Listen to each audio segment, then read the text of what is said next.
You chose to hit play on this podcast today. Smart choice. Progressive loves to help people make smart choices. That's why they offer a tool called Auto Quote Explorer that allows you to compare your Progressive car insurance quote with rates from other companies. So you save time on the research and can enjoy savings when you choose the best rate for you. Give it a try after this episode at progressive.com. Progressive Casualty Insurance Company and Affiliates. Not available in all states or situations. Prices vary based on how you buy. AI disruption, tariff chaos, global upheaval. It feels hard to make plans lately. As the world seems to be losing its sense of direction, that is the biggest opportunity for those who stay calm and think long term. This podcast has always been about surfing the waves that life throws at you and building anti-fragile practices.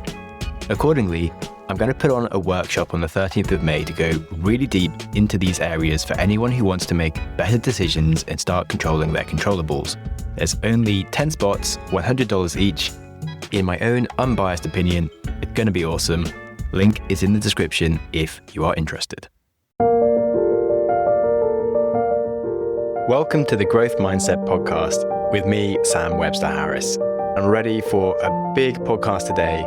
We are learning all about the connection between our subconscious mind and our emotions. Now, the human brain is a magical thing that is currently recognized as one of the most complex structures in the known universe. And our awareness of our conscious thoughts is just the surface of what's actually going on in our brain. It takes you 2 years to learn how to walk and run, and that's a lot of processing power going on. But every day, you walk around and you don't even think about it consciously because your brain is processing all of this information, which is a gigantic amount of information, in the subconscious, because your conscious mind doesn't need to think about these things. And why am I telling you that? Well, it makes the point that the brain is mostly doing things that you aren't aware of in the slightest. So if you want to be successful, if you want to make the most of your potential, you probably need to get the subconscious mind to work in the direction that your conscious mind wants it to go in. Now, there are a lot of ways of looking into this and how our mindsets and emotions control our subconscious. And I'm a big advocate of the Buddhist teachings and the practice of Vipassana meditation, which helps you understand your emotions and how any of those emotions will serve you before letting them pass into your subconscious. But my guest today has a very different approach. And I was really fascinated to learn about it. I think this topic is something that we all wrestle with, even if we don't realize we're wrestling with it. So anything that can add to our mental models and our approaches to improve our subconscious thinking is something that excites me, and I'm hoping excites you too. Just to let you know, this episode is a repeat from 2 years ago, but I thought it would be fun to bring it back. For anybody who listens intently to the podcast and follows what I'm up to, this is just a snapshot from history. So my guest is Jeff Bauhner, the author of The Sultan's 7 Secrets, which digs into the topics of your subconscious mind and how your emotions control your subconscious. He really talks about the power of stories and has a fresh way of looking at this for me, and his own tale of how he came about improving his behaviors and his subconscious thinking to unlock the success he's had was a really useful tale of how to put his ideas into actions and overpower negative ideologies that you might have. The whole thing's really cool, so I think you're going to like it. However, I will warn you that at some points I thought that Jeff might be bonkers, but his story really comes together in the end, and I have worked very hard on the podcast to establish credibility. I'm very against any kind of magical, just believe something and the whole world will give you everything you dream about, because there's a big difference between dreaming and doing. And in a few moments, Jeff does allude to some magical concepts, and I was a bit worried that he might not make any sense. But the actual theory of what he talks about in his take-homes were rooted in principles of psychology that I do believe in, and it's just a different way of getting there. And I do celebrate diversity of ideas and anything that you can add to your toolbox to help the ways that you think. And on that note, let's crack into the episode. We will start with learning some of the issues that Jeff had in his personal life and deep-rooted mindsets, sabotaging his success due to his ideas about work and money. It's super relatable, and I think it's a really good way to start this episode to understand how we can take control of our subconscious mind and our lives. So two of the main driving subconscious beliefs that I had were that the only honorable way to make money was to work hard for it physically. And that came from that whole farm upbringing. We used to brag about how hard we worked all the time, and we would compare how many bales of hay we touched in the summer, how many farmers that we helped bring their hay in. And we looked down upon rich people, people who made their money any other way.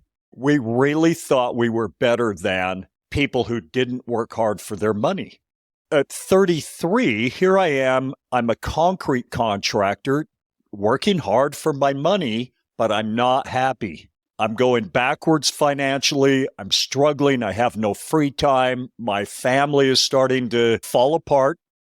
My wife's sick of me, not doing anything with the family, not helping with the kids, just working all the time. I was also getting physically worn out. So I knew something had to change, but, I had this subconscious belief that that's who I am. It's what I do. The thought of changing was just outside of my ability to even comprehend. I just couldn't see how anything could change.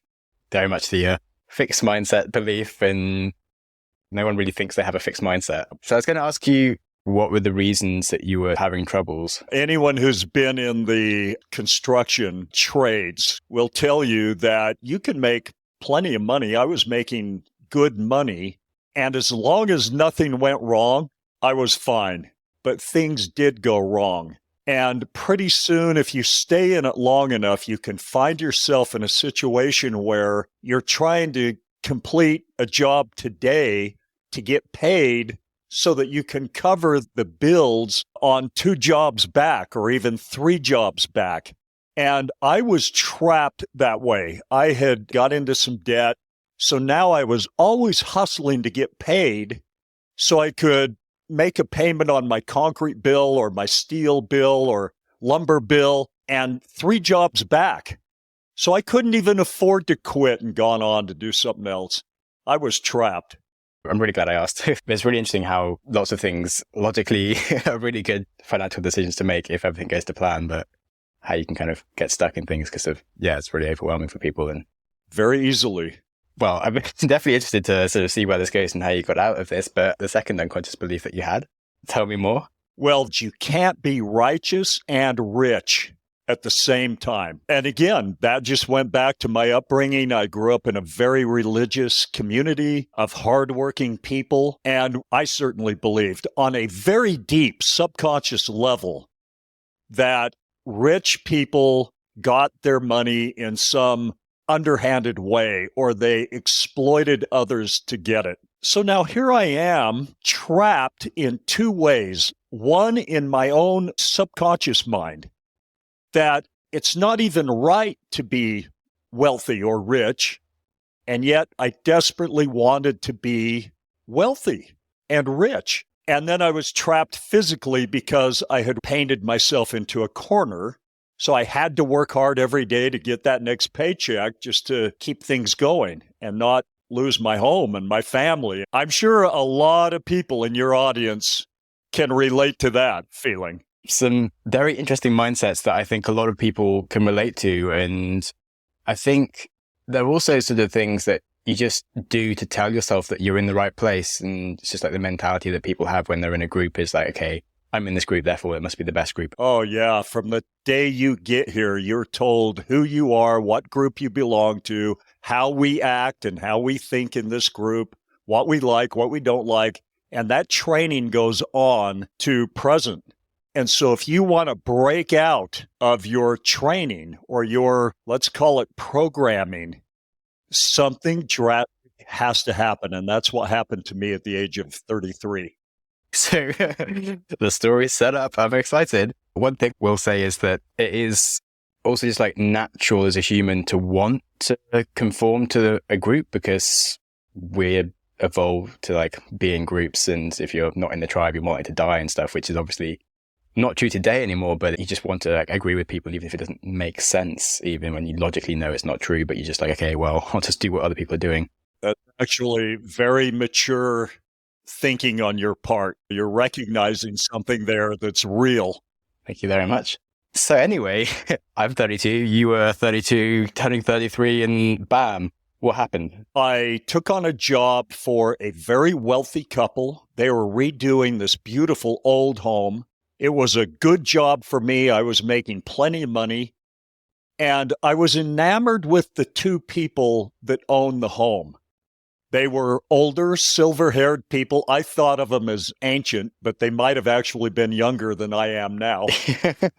Classic. They weren't just wealthy. They were elegant people. They were kind. They were warm. They talked to us. And I remember telling this lady as she was talking to me, you have everything I want in life, but I have no idea how to get there. And this conversation started out very positive, but it devolved quickly into me complaining, telling her about how hard I was working and how unfair it was that I was working harder than anyone I knew, had more debt, and just not doing as well as a lot of friends that I had. Right in the middle of that complaining, she turned around and walked away. And it was quite an embarrassing moment for me, because I knew better than to, kind of bitch in front of strangers, especially this is somebody I wanted to impress. But she came back a few minutes later with a manuscript. Now, this manuscript, I wasn't even going to read. I just thought she's given me a paper on positive thinking or who knows what, but I had read those kind of books before. I didn't want anything to do with them. I didn't have time. I knew I wasn't going to read her paper. But that night I read the first page, and then I stayed up all night reading the rest of it and taking notes. This manuscript told the story of the wealthiest man who has ever lived, a real man in history, named Sultan Musa of Mali. This story is unbelievable, but it's true. He was a real man, a real leader in the 1300s in West Africa. And to put it in perspective, he was wealthier than Jeff Bezos and Elon Musk combined. And the way they estimate it, it's because he had lots of gold and salt and owned mines. And so they can take today's value. And lots of people have never even heard about this guy. There's some cool stories because he traveled across Africa to Egypt and he just gave away so much gold that he completely devalued the price of gold for 10 years and caused chaos in the markets. He collapsed the Egyptian economy for several years because he gave away so much gold to the peasants. Yeah, it's a crazy story. Here's what a lot of people don't know. He started out an absolute pauper. His father died when he was young and threw himself and his mother into unbelievable poverty. His mother couldn't feed him. He had to go out and steal food every day just to survive. But something happened to him at the age of 12 that changed everything and set him on this course of becoming the wealthiest man ever. And that was a near-death experience. He fell in with an older thief, and this thief tried to murder him by sealing him in a cave and leaving him to die. It's an unbelievable story. He found a way out of the cave, but not before his spirit body actually came out of his physical body. So he died. And he met a man made of light and love who taught him all kinds of unbelievable things about how life works, how creation works, how people work, what makes you, you, and how someone can change who they are or the role they're playing, let's say. Well, he survives, he has this information, and he uses these 7 basic principles to just have an unbelievable life. He was successful in every aspect, not just money. His love life, people loved him. He lifted the entire Mali kingdom out of intense poverty, and he did it by teaching these 7 principles. And that's what's in my book, The Sultan's 7 Secrets. Okay, so, well, now I want to know the 7 secrets to becoming infinitely wealthy. Now imagine me, Sam. I'm this concrete contractor, not happy with my life, and I come across this formula. He put it all down on paper. He wrote extensively about what the man made of light taught him. Now, he wrote 2 documents. One is a fairy tale in which he embedded these secrets, and he did that so that he could talk about them and still preserve his life, because you can get in a lot of trouble if you start talking crazy. And he knew that. But then he wrote a second parchment that was a detailed description of everything he was taught, including this thing I'm going to tell you about called the language of the gods. And here I am reading this, and it says, if you speak this language, the world obeys your commands. It just does. You can take that to the bank. So yeah, I'm reading this thinking, okay, I'm going to figure out how to speak this language, and then I'm going to speak it. Well, it has nothing to do with the words that come out of your mouth. Nothing at all. And it really has little to do with the thoughts you think even. And I'll tell you what it is in just a minute, and it'll make really perfect sense. In fact, the second I read it, I knew it was true. I knew it would work if I did it, but I was afraid to do it because I knew I'd be devastated if it didn't work. And yet I knew it would work if I did it. I just knew it. Do you have any questions up to this point? Well, yes. So many questions, I'm not even sure where to start. Language of the gods, very confused, but interested to hear what you mean then if it isn't words, because I was going to say you can't just speak random words and things will work, because I'm a bit of a scientist on these things. But I definitely think there's some rules for life, probably 7 of them, that could make you highly wealthy. So I am half very skeptical, half very intrigued. So looking forward to what happens. It seems to be working for you. You're exactly where I was reading this. I was like, can this even be real? Can it be that simple? But what if it doesn't work? I'll be so disappointed. Well, if it's free to try, I don't mind embarrassing myself with trying stuff. You have nothing to lose by trying this. There's no downside to it, I promise. And just to give you an idea of what happened, I went from being like a $60,000 a year concrete guy to making hundreds of thousands of dollars a month in a new business that just came to me from out there somewhere. It just fell into my lap. It was right down my alley. I was perfect for it. So now I'll get into how you do it. I know what you're thinking. What are you talking about, Jeff, you big weirdo? Why haven't you told us already? Why so much suspense? Language of the gods? Who are you? Well, don't worry. I was thinking that too. And to be honest, at this point in the conversation, I was pretty convinced that Jeff was actually a banana and that I would never air his interview. And I was just still talking to him to be polite. But my suspicions were incorrect. Jeff is actually a legend. He's maybe a little American with some of his over-enthusiasm. This language of the gods concept, which, at least from my perspective, is a silly name, is actually a really cool concept based in real psychology that I am happy to talk about on the show, which is why I have released the episode, and you will hear the rest of what he's talking about. So yeah, I know the story has been a bit mystical and strange so far, but it does start to get more sensible. And as I said earlier, I really like coming at things from different perspectives, and I think he provides some really valuable mental models, all coming up after the break. This episode is sponsored by Cozy Earth. We all know that a fundamental pillar of a good day is, of course, a good night's rest. To which the legitimate question back is, how? Well, there are many things you can do, but one upgrade that had a surprising improvement for me was my sheets. Some people might choose to use Cozy Earth's sheets because they are softer than silk and get softer with every wash. Or they might choose to use Cozy Earth because their products are made with sustainably sourced viscose from bamboo. Or perhaps because they've been one of Oprah's favourite things 5 years in a row. But for me, it's the fact that they naturally temperature regulate, and this property is both cooling and warming, which is pretty essential for me to sleep in the same bed as my partner, who likes to have 5 duvets at once. And these sheets have been by far the best thing for a good night's sleep for both of us, we've found.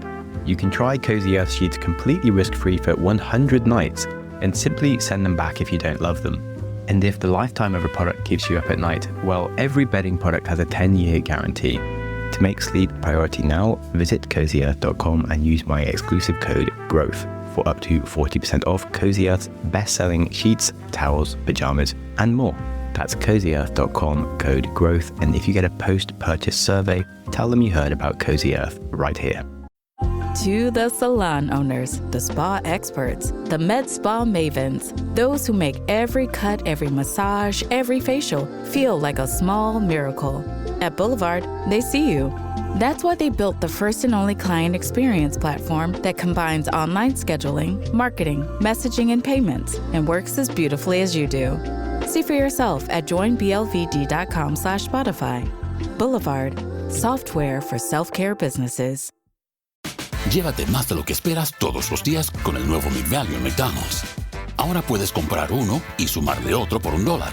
Así que cuando tu equipo favorito enfrente a sus rivales, enfrenta tus antojos con $5 Meal Deals. Y si estás corriendo para alcanzar el desayuno, corre a la app para llevarte ofertas antes del cutoff. Tú decides, y con McValue, tu decisión siempre rinde más. Precios y participación pueden variar. BOGO $1 válido para un producto de igual o menor valor. Debe estar registrado en Rewards para ofertas en el app.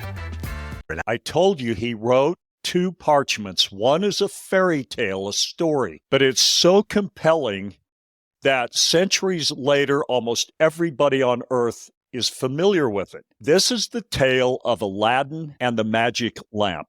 There are 4 main elements. And by the way, Antoine Galland was absolutely honest about it. He did not write this story. He got 2 parchments from a Syrian fisherman written by Sultan Musa of Mali. He only published the fairy tale because he was terrified of that second parchment. It could ruin his career and maybe even cost him his life. But he personally went on to experience unbelievable wealth and fame and success in life. But he never published that second document. Musa referred to this second mind, basically, as the veiled mind. But we are familiar with the concept of a subconscious mind. And we all know that your subconscious mind is running the show. That's where all your memories are stored. It's where all of your subconscious beliefs are about who you are, how you fit in the world. It causes you to act a certain way and be a certain type of person. Basically, play a very specific role. But that's all you're doing. You're just playing a role, and you can change it anytime by communicating with the genie in a very specific language. And that's where the magic lamp comes in. Now, in the fairy tale, the magic lamp is the thing that changes everything, right? For Aladdin. He finds this magic lamp. In real life, the magic lamp represents knowledge of how you operate, that you have a conscious mind, that you have a subconscious mind, that the subconscious mind is all-powerful. Whatever it believes to be true about you, that is the way it's going to be. And you really can't stop it until you change those subconscious beliefs. So back to the magic lamp. What is that? It's the language that is always taking place between your conscious and your subconscious mind. So I'm going to ask you a question in a minute, but let's go back to this concept of your life. It's going to be congruent with whatever subconscious beliefs you have or what your subconscious mind believes about you. That's how it's going to be. Here's the question. Who told your subconscious mind what to believe about you? Usually your subconscious or other people and how you're brought up rather than yourself. But that's how you can learn to change. But you told it in this language that it hears and obeys every single time. And I said it's not words, it's feelings. Feelings is the language of the gods. Your subconscious mind believes all of your feelings, every one of them. It never doubts them. It doesn't listen to what's coming out of your mouth. It knows what you're saying. It knows what you're thinking, but it is not programmed by that. That's why affirmations don't work when you do them like, I am rich, I am rich, I am rich. Well, your subconscious mind isn't buying that. It knows you're saying that because you're poor and you wish you were rich. When you learn that feelings is the language your subconscious mind believes, And by the way, this is how all of your subconscious beliefs have been set. Some event happened that was accompanied by really strong emotion. And that could be good emotion or bad emotion. But that set a belief in you. For example, if you were a little boy and you got up to perform and it went really well and the crowd clapped and that felt good to you, that may have set a subconscious belief that you're a performer. And that's, what you should be doing. If it went bad, the exact opposite happened. If somebody snickered and you froze up and it was a disaster, then that strong emotion attached to that event set a subconscious belief that you're no good at that. You should stay away from public speaking or singing or performing at any cost. Well, this is how your entire personality has been patched together over the years. Events took place, they were attached to emotion, and that set your personality. And it's always changing. Just because you didn't believe you could perform at the age of 8 doesn't mean that over time you don't have new experiences and new emotions. And now maybe you can get up in front of a crowd and talk, but maybe you can't. It all depends on those subconscious beliefs. But here's the thing. Once you understand how subconscious beliefs are formed, and you know how to do it, as soon as you create a new subconscious belief about any aspect of your life, that's the way it's going to be. And you can't stop it unless you change that subconscious belief again. You're in a position to seize control of your life. Here's the thing I want to leave with you and leave with your audience. You can learn to speak the feelings to your subconscious mind that match the life you want, regardless and in fact in defiance of what's going on in your quote-unquote reality. Now, you can't do that by focusing on reality, right? Like staring at your bank balance if it's low and the pile of bills next to it. That's going to make you feel bad about finances. Exactly what you don't want to do. If you're going to change how you feel about any aspect of your life that you want to change, you use your superpower. And this is your ability to imagine and pretend. This is so powerful. This can put you anywhere you want to be. And you were a pro at it when you were a little kid. You could get into a make-believe world and stay there for hours. And you did it because it was fun. It felt good. You were creating feelings that you liked. And nothing has changed except that you've been taught to quit doing that. You've actually been scolded and even punished for pretending, living in a make-believe world too much. That's where your power is. And let me give you a quick example. Let's say that in reality, your finances aren't great. You're really worried. You only have a couple of grand in the bank and you got twice that in bills coming due. So you're nervous and you're like, wow, I just can't seem to figure this out. And no matter what I do, I always end up kind of back here where I've got less money than I have bills. And what do I do about it? Let's say that just for a moment, you asked yourself this magic question. What would it feel like to have, say, 100 grand cash under my mattress? As you imagine with some intensity having 100 grand cash, you're going to experience some of the emotion that's attached to that experience.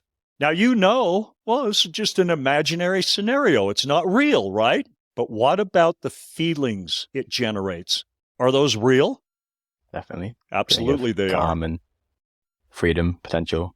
Absolutely, they're real. And your subconscious mind is listening to them and believing them.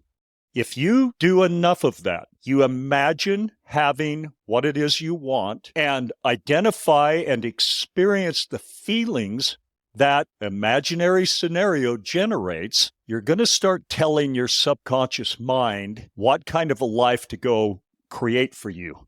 And maybe it's never heard these feelings before, or at least not in 10 years. You've never flooded it with feelings of having cash under your mattress, a lot of it, maybe go beyond 100,000, 800,000, 3 million cash. It can create the same feelings if you imagine having 3 or 4 million in the bank. But you haven't done that. You haven't flooded your subconscious mind with those positive feelings about money. And now you are. But I promise you, this is just how it works. If you do enough of it consistently and with some intensity, things will happen in your physical realm that will begin to match the feelings that you're generating with your ability to pretend, your imagination. But it's deeper than that, because when you create these feelings on a consistent basis, they're motivating.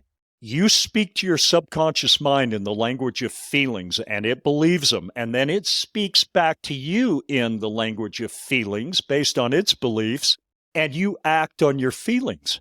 So when you just imagine that you have all these things that make you really excited, your subconscious mind is beginning to believe that that's how your life is supposed to be, or that more of that is supposed to be integrated into your life. And B, it's now going to start hitting you with what I call nudges. It's going to speak back to you. Hey, it feels good to imagine that you're strong and fit and healthy and ripped at any age, and you flood your subconscious mind with those feelings. It's going to start suggesting, hey, let's go to the gym today. Hey, let's put aside the donuts and eat a steak or, 4 or 5 eggs. Let's do this. It will lead you step by step to do the things in your quote unquote real world, your physical realm, that match what you're doing in your spirit realm, in your imagination, the way you've chosen to see the world, to see yourself, to see your role, and to see how you fit into the world. You can do this with finances, your relationship, your health, your strength, your energy, your occupation and career, which is often different from your finances. Every good thing, every $1 million idea, every perfect business for you, every perfect sweetheart for you is already out there. And your subconscious mind knows about them, but is not going to bring them to you until you tune in, if you will, to that thing. And the way you do it is in the language of feelings. If you feel like, hey, I'm not good with women, I just have a hard time, I've never been in a relationship for very long, they don't seem to like me, or they do initially and then very quickly turn on me. And if you feel that way on a core level, that's how it's going to be. And the only way to change it is to flood your subconscious mind with feelings of doing well with women, having long-term beautiful relationships. And since you can't look to reality for that, you've got to look to your superpower. Do it in your imagination, but do it enough that you've buried, and I mean just flooded your subconscious mind with feelings that match the life you want. And you'll realize that if you do this, it's nearly impossible to have your life stay the same. It just can't when your subconscious mind is being flooded with very positive, motivating, compelling feelings. It gets on board. It likes that. And it will start orchestrating circumstances and situations in your real life to bring more things into your life that match the feelings you're telling it to believe. And all I say is try it. You got nothing to lose. Yeah, you're totally right. It's like most of the reasons that you might then fail is that actually you just haven't got good enough at controlling your feelings, because no one really tells you to piss off if you just go up and talk to them with confidence and you say nice things and you have a fun conversation. If you do that a few times, one of them will probably fancy you and you'll end up with a good relationship. But if you turn up and you think, oh, maybe we're going to be weird or creepy or something, you're probably going to turn up and be a bit weird or creepy. And think about how often, Sam, you've thought, oh my gosh, I'm nervous about talking to this girl. And In the past, I've said stupid things. Well, when you're in that frame of mind, 100% of the time you say something stupid and it goes the way you thought it was going to go. But the opposite is true too. You just imagine that you walk in a room and you look so good and you look so happy and you are so happy and you got so much going on that she comes to you. She's attracted to you. She wants to know, hey, what are you doing? What are you up to? Who are you? And now you're not trying to impress her. You're just smiling and listening to her talk. And maybe you're even trying to keep a little information back, but you imagine how smoothly that conversation could go because she's pushing it. She's driving it. Now, guess what? That's exactly some version of that is going to happen in your future if you do enough of it. It's just a fact. And you can prove it to yourself. That's what's fun about this. You can do little things and you'll see what I call coincidences, and I always put them in air marks.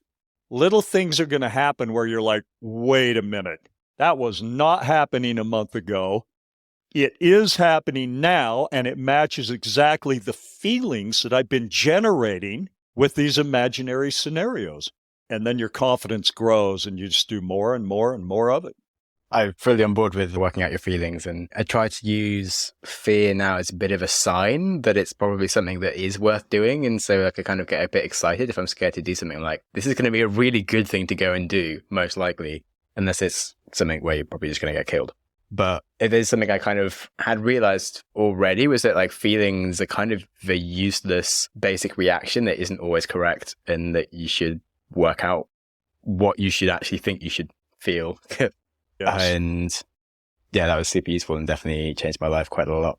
And I really like the way that you've spoken about that. You definitely give me like a different way of thinking about it, which is just sort of making what's already in my head even more powerful. So I'm actually super happy to have heard the way you've explained it all. That's cool. And yeah, like a few months ago, I literally had that with a girl in a queue to a plane. Like I had the funniest weekend, like running around a tech conference in a dress, interviewing people. And I just had some of the best conversations of my life, which I'd never worn a dress before in public. And I was just like, you know what? I don't care. I'm scared about this. So I'm going to do it anyway. And then so many people were like, what the hell are you doing? You're amazing. I love you. And I just like had the best like feedback of how cool I was for doing something that I was just a bit scared about. And like, I was just having a bit of like afterglow the next day as I was queuing for this plane. And she literally had seen me, ended up like just standing next to me. And then I saw her, I was like, this is the hottest woman I've ever seen in my life. Oh God. I definitely was just generally very confident at that point. And so yeah, I started talking to her and then like just didn't stop talking. We like changed seats so we could like sit together on the plane, and then now she's my girlfriend, and I'm pretty happy about my life. Oh, that's awesome. Yeah. Confidence, man. That's a thing. Sam, 2 years ago, I was going to retire on my farm in Belize, and I got the strongest feeling that I couldn't just go off into the sunset. That's why I wrote the book. I've got all 7 principles in the book, including the language of the gods, and I have it almost free because we charge a couple bucks to download the book just to keep that site running and standing on its own, so I'm not losing too much money giving the book away. But I want everyone to have the book. Before I accepted you, I was almost like, is this guy selling something? But I looked at it and was like, okay, he's not. He legitimately just wants to share his ideas. I was just genuinely intrigued at what the hell you were talking about with language of the gods, which luckily does make complete sense. And I would prefer to call it just the language of feelings and how to talk to yourself. Just conveying what Sultan Musa of Mali called it. Always like ways to teach myself something that I know I should do but struggle with. As I said, I've been doing this in some forms, but from a different piece of logic, if you know what I mean. So it's just nice to have like a second attack angle on like your feelings, which don't do what you want to do that reliably, even as you're getting better at it. Just wondering if I should ask you anything else. So what was the business that you then went on to do that was earning like almost too much money after you had been in construction for so long? I had been in the vending business, but I had put out little vending machines in Southern California. I never wanted to go back to concrete, and I never wanted to go back to vending. The business that fell into my lap turned out to be associated with vending, but it wasn't placing the machines. It was a wholesale vending business where we sold the machines, we sold the candy, we sold all the stuff that people need to get into that business. That just fell into my lap. The story is actually in the book. So I'll just let people read it there rather than try to convey that story. But I've had several businesses since, and they've all come to me by flooding my subconscious mind with feelings that match the type of business that I want. And you will be shocked at the weird, strange, almost unbelievable coincidences that pop up when you do that. And what you realize is that you don't have to figure everything out. Take control of your feelings, take control of your life. It's really that simple. It's a lovely note to end on. So thank you so much for joining me on the podcast, and hope you have a lovely day. Yeah, thank you so much for having me on. It's been great, and I can't wait to see what you do with your life going forward. I'm really proud of what you're doing now with this podcast. I know you're helping a lot of people. Thank you so much for listening. Go you! Your consistency to reach the end of an episode is legendary. My hero! If you have any ideas or feedback for the show, I'm always interested to hear from you. You're the best! Studies show we need time for information to sink in, so I'm going to give you a 5-second pause, silence, to reflect on one idea from the show before you jump back into your busy life. Ready and go.